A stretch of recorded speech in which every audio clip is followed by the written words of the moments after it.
drill and just work some press. We play a lot of man in our defense, want to get up on the line. People always want to know how you teach press. So what I teach is a staggered stance, half a man inside, about a yard off, okay? Weight on that front foot, shoulders over knees, knees over toes, have your hands ready in front.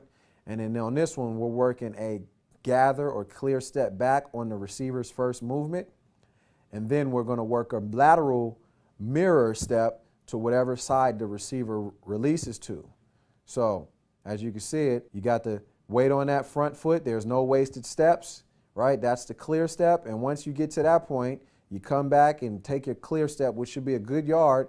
Eyes are on the belt buckle. And now you're ready for your mirror step to where the receiver go left or right.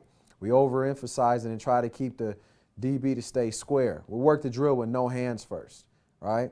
So as you can see, and this is a good job right here, after the clear step, okay, to gather to come back, then the mirror, he has good square hips, all right, and he's able to mirror that receiver and therefore throw the timing off on the press. So we'll go through that. Here it is, shoulders, weight, shoulders over knees, knees over toes, weights on that front foot, right? There's your mirror, or excuse me, your clear step. I like to see a little bit more of a kick step back, right, to keep some of that cushion, all right? But it's a good job of him focusing on the hip, okay, and then mirroring, staying square, lateral movement, 45 degrees, working for that cutoff angle. That's a good job right there, okay?